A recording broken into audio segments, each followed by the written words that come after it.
The NLC president, Comrade Ajaero, has been released on bail around 11:25 p.m. on Monday by the Department of State Security, that's the DSS, a few minutes to midnight ultimatum issued by the unionist.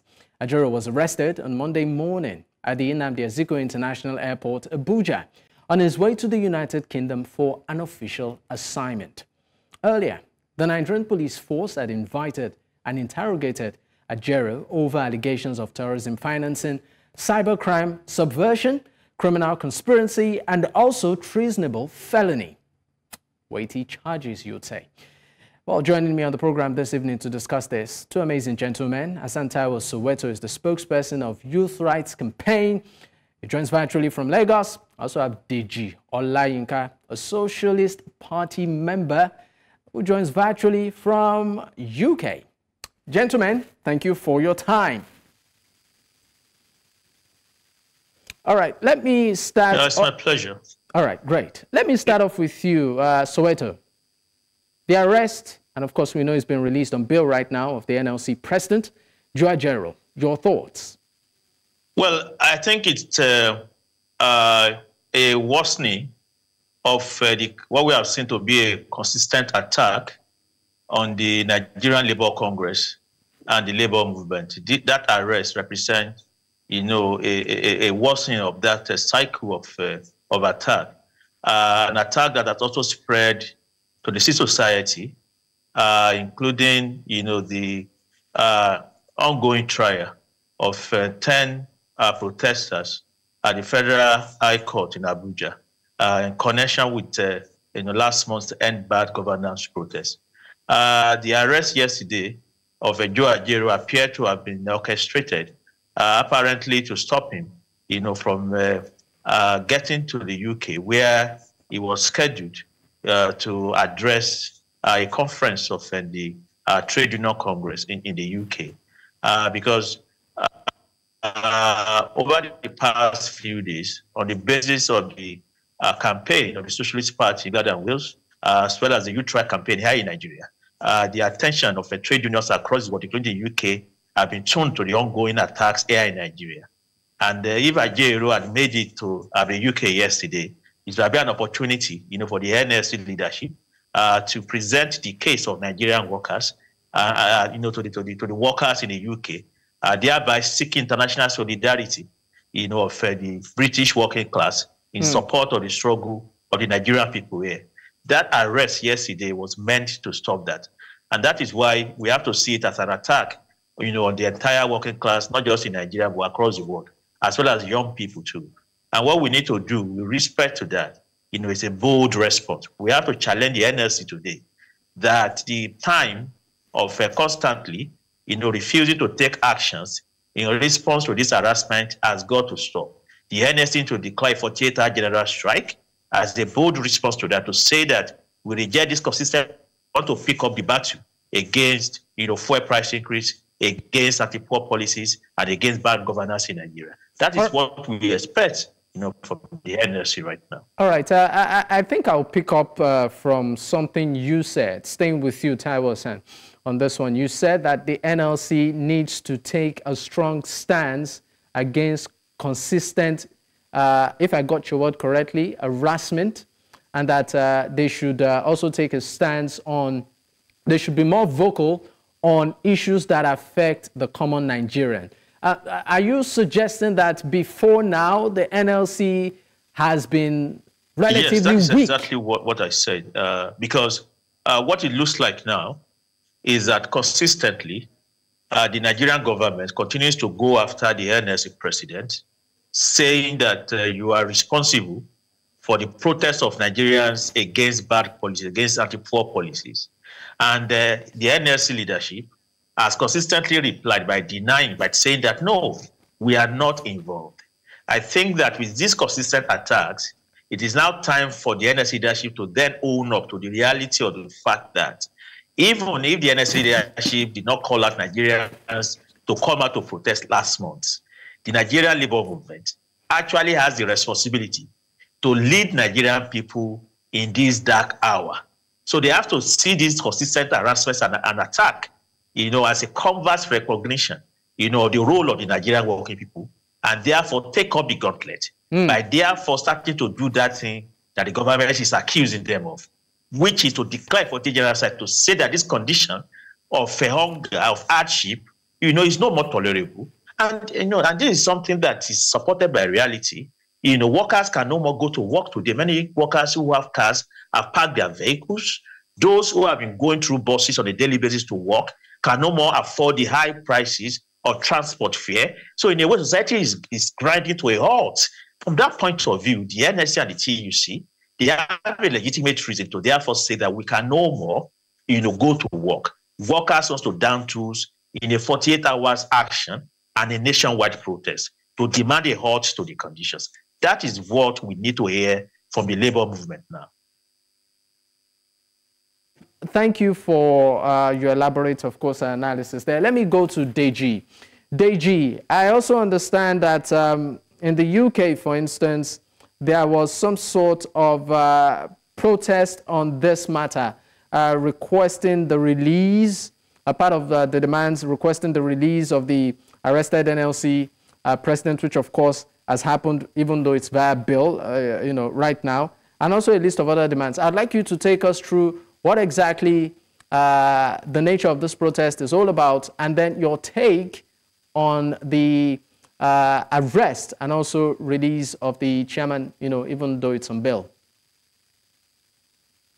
Yes, so this protest was called by the Socialist Party of England and Wales alongside Nigeria Solidarity UK, which is a broad organisation of those that want to support and bring solidarity to those struggling and campaigning in Nigeria.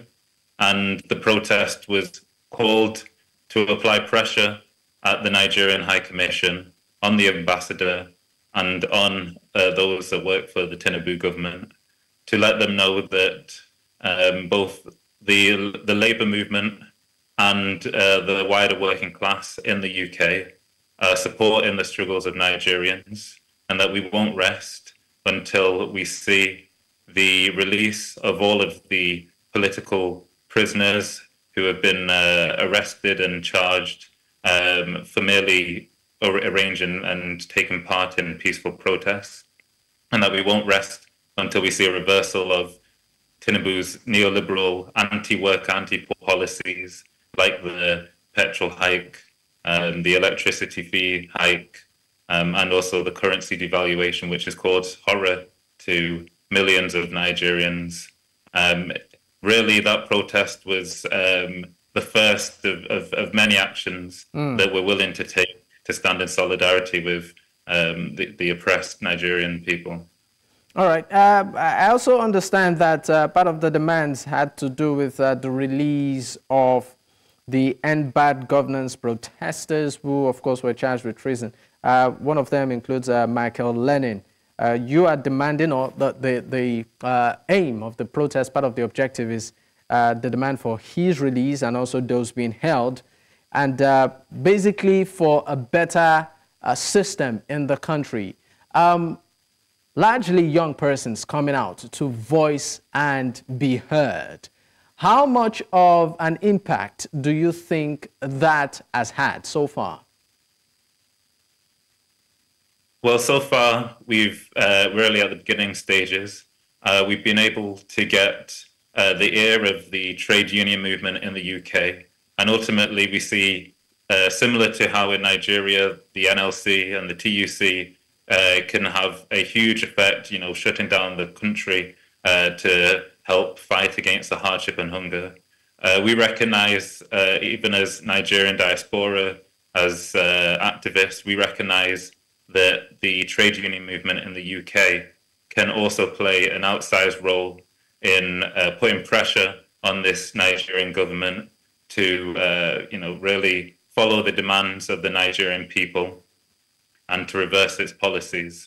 We've seen historically the trade union movement take part in, selective strike action to support the anti-apartheid movement. We've seen similar action to fight against the horrors of the dictator Pinochet when he was oppressing the people of Chile. And so really, there's a huge opportunity for us in the UK to really take part in action that can really put pressure on the Nigerian government and force Tinubu to back down and to change his ways and reverse his policies and to release those wrongly arrested and charged protesters. All right. Now, let me come back to you, Soweto. There have been talks that the NLC, for instance, has lost steam. I mean, in your remark, you did say that this should be an opportunity, I'm just paraphrasing right now, for the NLC to reposition and be focused on really fighting, take a stand. Do you think that, according to some, the NLC and even its leadership, talking about the person of Ajaero, has become political? Yes, I mean, I think there is an element of truth in that statement that the NLC has lost steam, because you have to look at it, how the situation has developed since May 29 last year.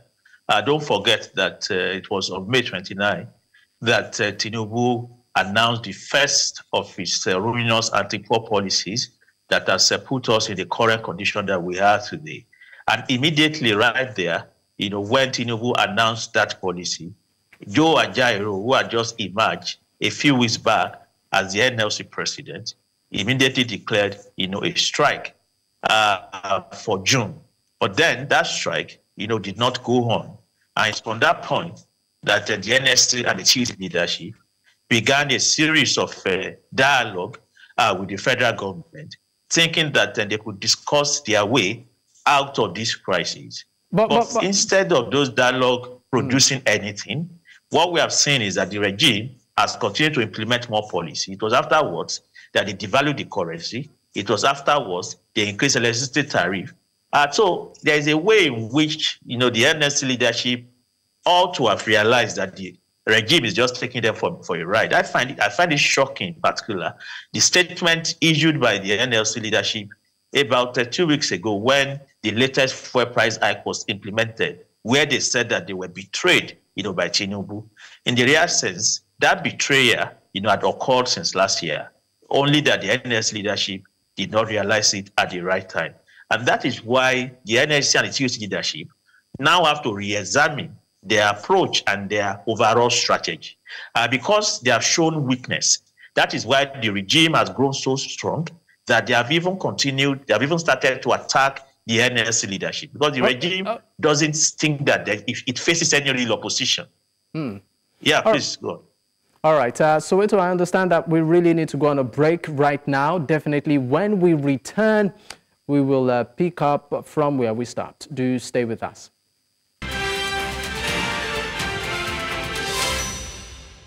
Many thanks for staying with us. This is still Politics HQ on News Central Television, and we are looking at the arrest of the NLC president in Nigeria, talking about the person of Ajaero. I still have with me my guest, of course, Olayinka Deji, is a Socialist Party member. He joins virtually from the United Kingdom. I also have Hassan Soweto, is the spokesperson of the Youth Rights Campaign. Gentlemen, thank you for staying with me. Now, I would like to come to you, Deji. You're based in the UK, and I would like to also strongly believe that you have family resident here in Nigeria. How are some of the Tinubu administration policies affecting you, for instance, resident in the UK, and maybe your peers too? Yes, so I think the worst way that these policies are affecting us is having to sit and watch and see our family, our friends in Nigeria struggle to even go to work, struggle to put food on the table, and ultimately it's that solidarity, that sense of pain and wanting to support those who are suffering that's leading the Nigerian diaspora, but also those with no links to Nigeria to support the campaign against hardship and the campaign to reverse those policies. All right. Let me come back to Taiwo Hassan. Now, Taiwo, there is a list, of charges against Joe Ajaero, but one of those charges is treason. We also noticed that that was also used, in the case of Michael Lenin and others. We are beginning to see that word come up, in recent times almost rampantly. I remember having a lawyer on the program who broke down the magnitude of that word. You are an activist. You are a protester. Being charged with something as serious as treason. I mean, what does this reflect on the Nigerian society? What does it say of us, given the context at which these charges were pressed? It shows very clearly what we call a democracy in Nigeria is actually a sham, because if it's a real democracy, then there will be a recognition of the right of citizens to express themselves and then to organize peaceful protests. But when you say that protests can be equated to treason, that means you have taken us back to the dark days of military despotism, when, the basic right of freedom of expression, were crushed by the military authority. So in that sense, what we have today is nothing like a democracy in the real sense. And these sham trials, these false charges actually exposes that. Then it also exposes the regime for being very weak. Because don't forget that... You said the regime is... I'm sorry, you said it exposes that the regime is also very weak. Exactly, because, it's only a regime that is weak, that has no real social base, that responds to protest, in such a manner. When you look at what has happened over the past few weeks in Nigeria, the way that even before the protest started, there was everything was thrown at us to calumniate, to demonize protests. Then during the protest itself, at least 40 people were killed across the country. There was an attempt to try and promote the idea of a Russian plot, of a foreign plot to destabilize and overthrow the regime. All of these are indications of a regime that is quite afraid and quite weak, and that sees every challenge, to its policies as something that also threatens it. And it's from that point of view, really, that the labor movement, and the student movement and organized civil society must begin to see their role, that we're actually dealing with a regime that is, prepared to take society along the road of a dictatorship just to preserve its power. But don't forget what happened in the last election, and how many people actually participated in that election. It was a minority vote that has brought this regime in. And the actions of the regime, the way it is flailing about, the way it is attacking just everyone, is a reflection of that weakness itself.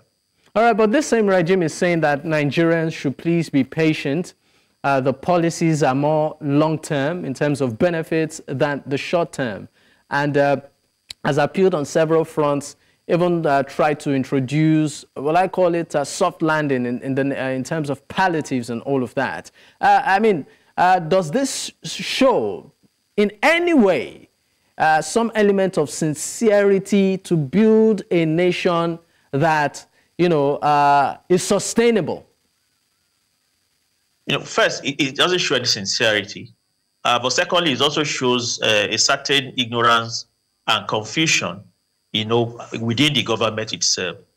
Don't forget that what this government has been trying to do over the past 15 months, is an impossibility. It is trying to reform a decadent economic and social system. It is trying to reform capitalism. It is trying, to say that if, more market fundamentalist policies are implemented, maybe the economy will pick up. If the economy is open to foreign investment, maybe there will be growth and development. So in that sense, what the regime has been doing for the past 15 months is trying, to do even more of what has destroyed Nigeria over the past 60 years. So in that sense, the regime was bound to fail right from day one. But the officials of the regime themselves do not necessarily know this.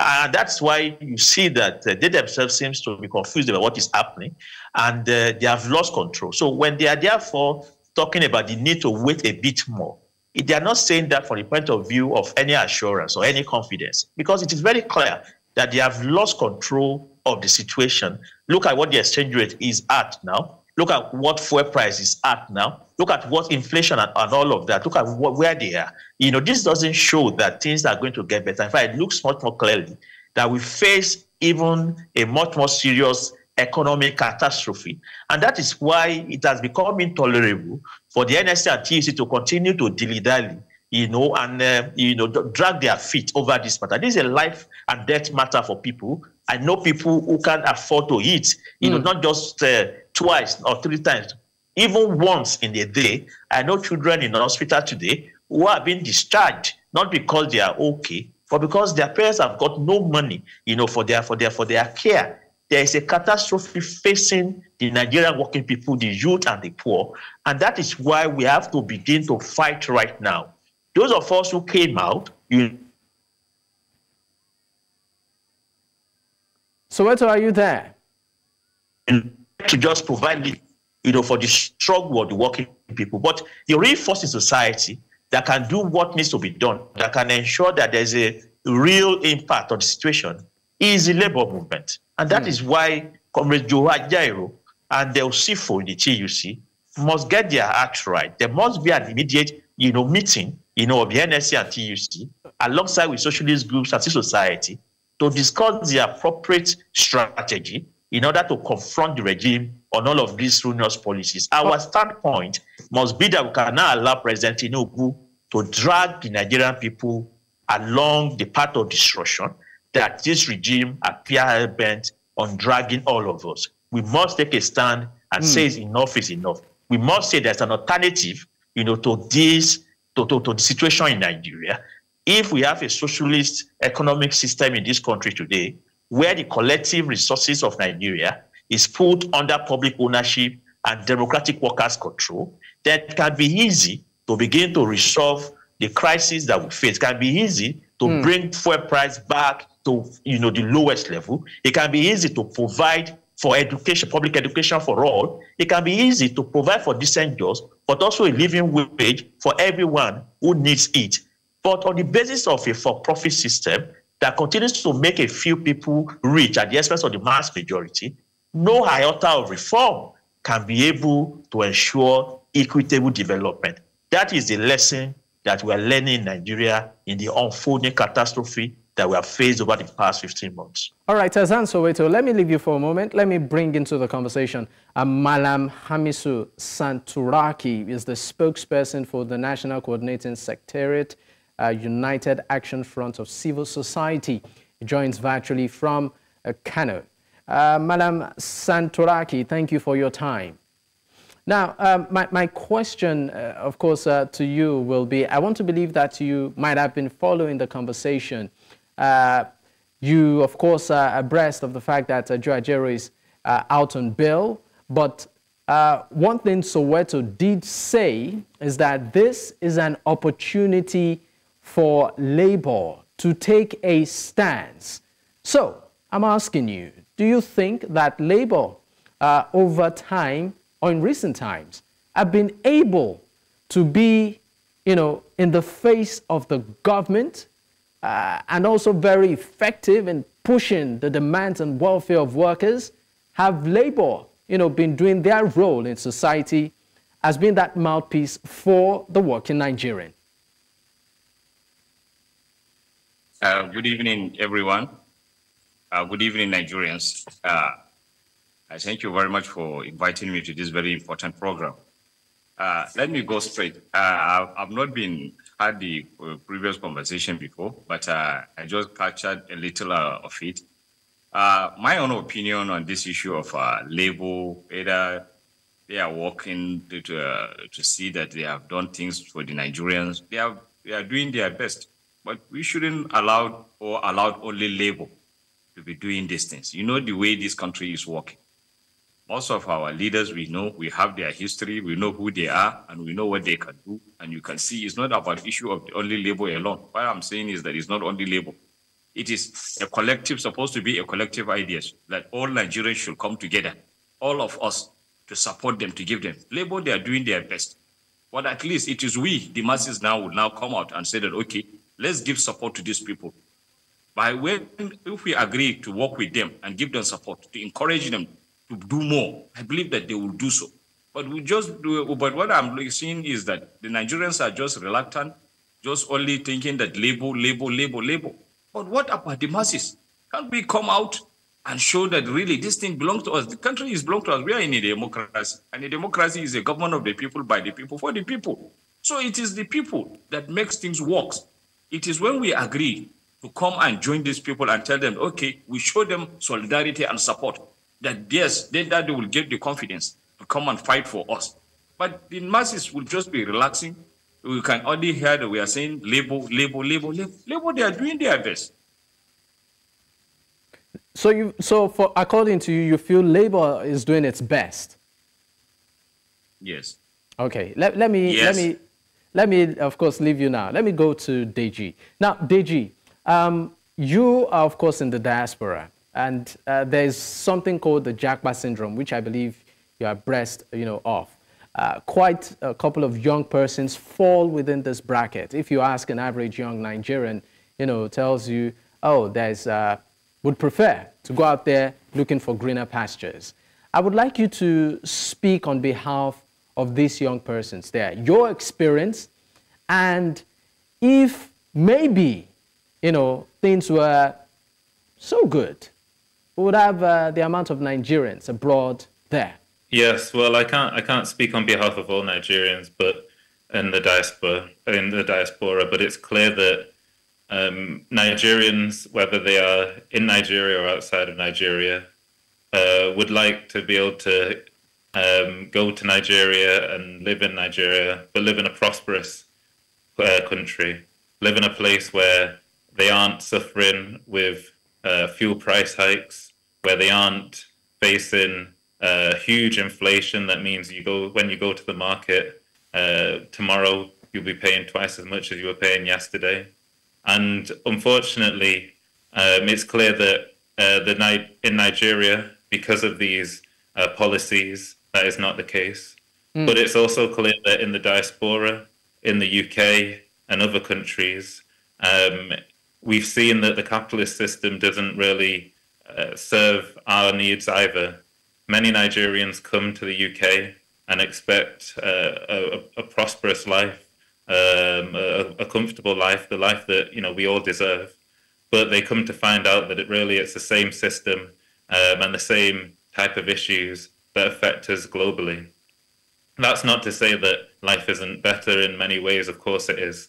But it's clear that this system isn't providing really what we need, either out here in the diaspora in the UK or within Nigeria. And so globally, we see how groups like the Socialist Party of England and Wales and other groups. All right. One thing. Sorry to interrupt you. One thing you said is that even on the other side, it's not as green as as it's been perceived or imagined. So, what is the catch? Well, globally, it's clear that capitalism is in crisis. There's not as much money being provided for the services and the infrastructure that we need. Really, we've seen an austerity kind of theme throughout different governments over the last decade, really since the 2008 crash. And what that's meant has been, there's an increase in unemployment. There's less money going to schools, going to hospitals, and going to this essential infrastructure that we all require. And so because of that, many people arrive to the UK and they realize that actually they're not able to get healthcare. They're not able to get the kind of education that they want. In fact, we've seen how Nigerians that have come to the UK for education are suffering while at university here. They're unable to find a place to stay because of the huge increases in rents that people are paying. They're struggling to pay their uni fees because of the currency devaluation of Tinubu's regime. And even when they get through all of that, they struggle to find jobs because it's clear in the UK, just as in Nigeria, the capitalist system isn't providing jobs for young people. It's not providing them with the opportunities that they could take. And so they end up suffering and struggling just to find a way to survive. And they see their brothers and sisters back home struggling. And it draws them to the conclusion that this system doesn't provide for them, and that really we need a different system where the resources are used to support all of our needs. All right. Now, one thing you've been able to establish is that, I mean, that there's a global problem here, or general problem of economic downturn. But I would like to ask, how do you think it's better managed there, you know, compared to what we have in the country? And if at all, you know, how is the government over there, you know, navigating through all of these waters? I remember you said that even the devaluation of the Naira here, in terms of the rates, is pretty much different. You know, what you have there and of course, what we have here. And for that reason, we have Nigerians paying more for fees and all. I'd like you to brood on this, you know, for a response. We'll go on a quick break. When we return, we will pick up.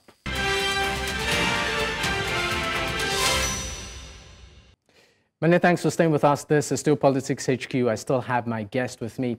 Hassan Soweto was the spokesperson for the Youth Rights Campaign. He joins virtually from Lagos. I also have DG Olaimi, Socialist Party member, joining virtually from the United Kingdom. And also Malam Hamisu Santuraki is the spokesperson for the National Coordinating Secretariat, a United Action Front of Civil Society, also joining virtually from Kano. Gentlemen, thank you for your time. Now, I'm going to still stay with you, Deji. You highlighted before we went on that break some of the issues that are prevalent, you know, globally, the cost of living, fuel, and all of that. My question is it better managed, you know, there, and if at all, how? I wouldn't say that it's managed well at all. Of course, the levels of corruption in this Tinubu government and previous Nigerian governments is really almost unique in its outlandishness, in the amount of wealth that's been stolen by the government ministers and the amount of resources that are being used for some private greed. Of course, in Nigeria, that kind of outlandish greed is of an extremely high level. But even in the UK, it's clear that the government and the system that manages resources is not serving the people. Ultimately, we have our own corruption scandals. There's a huge amount of wealth and resources in the UK and controlled by the UK. And that's really the main reason why the standard of living is better here, but it should be so much better. And ultimately, it's clear that that you know, those wealths and the resources isn't actually being used to support the people in this country. Just as in Nigeria, the wealth and resources aren't being used to support Nigerian people. All right, let me go to you, Soweto. I mean, you are a activist. You've been very vocal. I know that we've, of course, had conversations with you, even on this recent Ed-Band governance protest. You were very much involved. And right now, you know, we've seen some of the participants of that protest being charged with treason. The NLC president, too, has a couple of charges, part of which is treason. Now, for you as an activist, a voice for the people, a voice for the downtrodden, does this discourage your drive? Yeah, it doesn't at all, because the reality is that what options have we got? We are more or less between the devil and the deep blue sea. That's the situation for most Nigerian working person and youth right now. If you stay indoor and you say that you are not going to confront the regime, there's a likelihood that poverty and hunger, which has become quite excruciating now, will eventually cut short your life. And then if you go out to protest, then there's also the high likelihood that you could be felled by a police bullet, or you could lose your freedom. for a prolonged period of time, as we see with Michael Lenin and other protesters who are being tried today. But we've got no choice because at the end of the day, if we don't fight, then we have lost everything. When we fight, when we struggle, there's a chance that we might, be able to change the situation. And that's why struggle is always the only way out at every point in time. But then there's a question about how this struggle can be reinforced. What we did, last month was simply a dress rehearsal, for something bigger. And the protest last month was not just provoked by the economic hardship, it was also provoked by the lack, of leadership, by the labor movement itself. It was a response to the fact that instead of providing a bold lead, the NLC and TUC leadership have not been doing enough to actually, confront the regime. And that's why I do not fully agree that the NLC leadership or the TUC leadership have done enough. I think that what Nigerian people were able to do last month on their own is an indication of the readiness of Nigerian people to fight. Nigerian people are not docile. All Nigerian working people and youth are waiting for is for a clear leadership to be provided. But some Nigerians have asked the if the NLC and TUC... But some Nigerians have asked the question as to the effectiveness of many of these protests.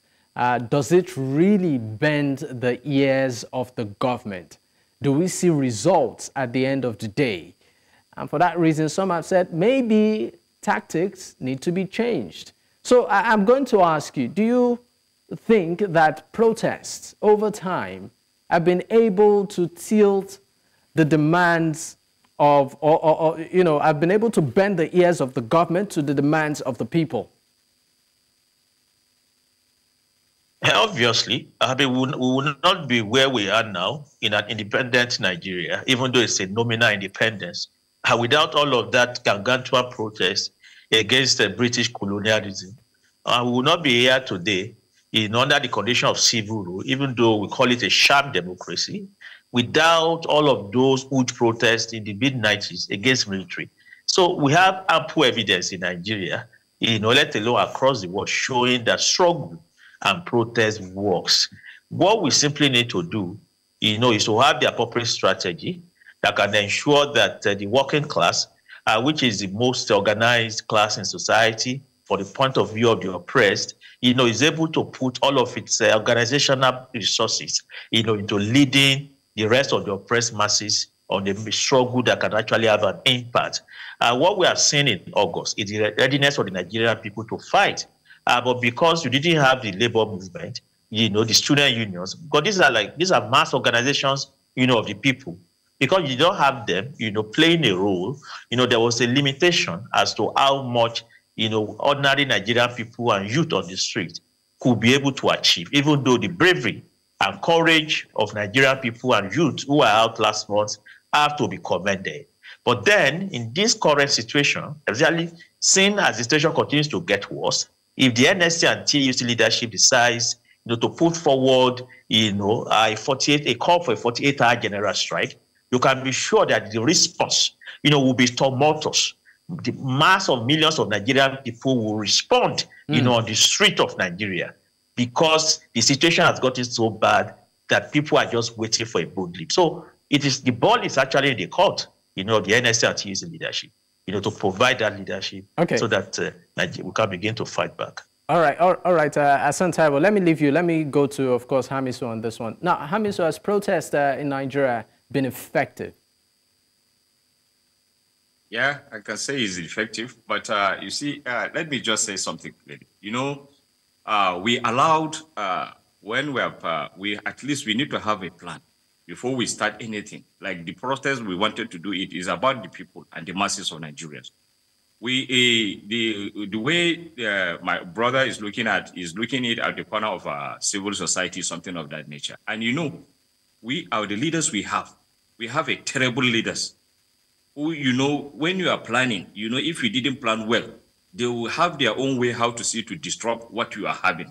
So you see, the protest is the best solution that I know that will now hold the government responsible to agree to what the masses are looking for. So on the side of the Labour are doing their best. As I said earlier, we shouldn't be allowing this thing only Labour things and this. This is an issue of Nigerians. This hunger is everywhere. Come to the north.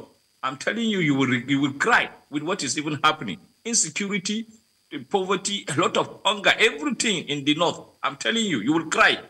You see? So the issue is that when we want to, I believe that maybe when we are planning for the next protest, I believe we should learn lessons from what happened from the previous one, so that at least to make some corrections. Number one, we have to look inward and call these members like the National Association of Nigerian Student Union. They boycott it simply because some of them has been brought up by the government.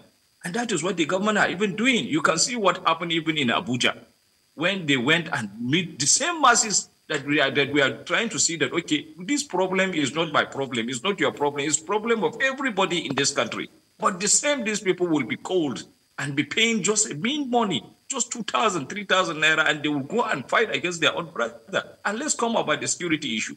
The Nigerian securities, they need to be behaved professionally, not the way that they are behaving. If we are doing this protest, we are calling for every Nigerian, not that for the masses. When we say the masses, we are saying that everybody. But why do you think? I'm sorry to interrupt you. Why do you think there is protest apathy, for instance, where people don't come out or they back out last minute? What do you think could be responsible for this? Yes, the problem is that most of the people, because I have been discussing with many people, they don't believe that this thing will work, because there's already a fear and hunger. And these people has already bought some people, I think 2 days to 3 days before the protest, like in Kano and some northern states.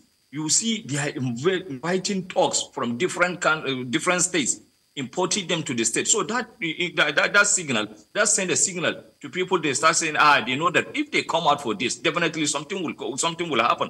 So I think that's what caused the apathy.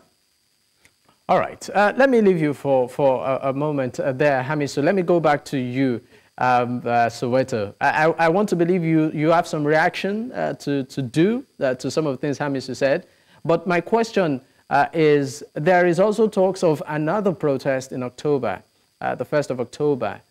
Looking at the current realities and the outcome of the last protest, do you think that this would, number one, eventually hold, and number two, Nigerians would truly get involved?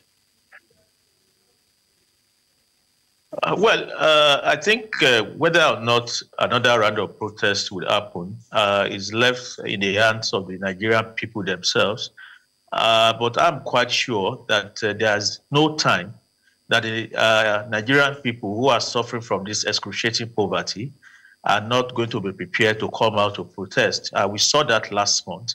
Last month also, many people, including the government, felt that the Nigerian people would not come out. But eventually, people came out because, like I've explained before, there's actually very little choice before the Nigerian people at the moment. What we just need to do, and I completely agree, is to ensure that we have better planning. For the next round of protests, we have to learn appropriate lessons from the previous one. But the lesson that we have to learn will not be to say that we are not going to come out again. The lessons we have to learn is that we need to organize better, we need to sensitize better, we need to mobilize better, we need to have a more united approach, and then we also need, the labor movement, the organized and student movement, to play a role this time around. Those are the kind of lessons that we need to draw, and in drawing those lessons, to then use that to build support towards another round of protests. There have been talks about October. What I can say at this time is that we continue to have discussions within the movement. And once those discussions have, reached the appropriate conclusions, over the next couple of days, we are going to make a clear pronouncement about when there will be new rounds of protests. But nobody should ever be deceived that at any point in time, we are going to consider our right to continue to fight back at these anti-poor capitalist policies of the Tinubu regime. Regardless of how many of us are arrested or even killed, the struggle will continue until victory is won. All right, gentlemen, let's go on a quick break. When we return, of course, we will be rounding up. Stay with us. Many thanks for staying with us. This is still Politics HQ on News Central Television. Well, at this point, I'd like to say a big thank you to all of my guests for making it on the program tonight. Hassan Soweto is the spokesperson for the Youth Rights Campaign, joining virtually from Lagos. Deji Olayinka is a Socialist Party member joining from the United Kingdom virtually. And also Malam Hamisu Santuraki is the spokesperson for the National Coordinating Secretariat, United Action Front of Civil Society, also joining virtually from Kano. Gentlemen, thank you for your time. Thank you. All right. Thank you. Great. And that's a wrap on today's episode. In case you missed out, you can actually catch up on our YouTube platform. That's News Central TV for, of course, today's episode. And in case you also would like to follow me personally at Dapo Adiboye. You can also follow News Central across socials at News Central TV. Until I come your way tomorrow, good night.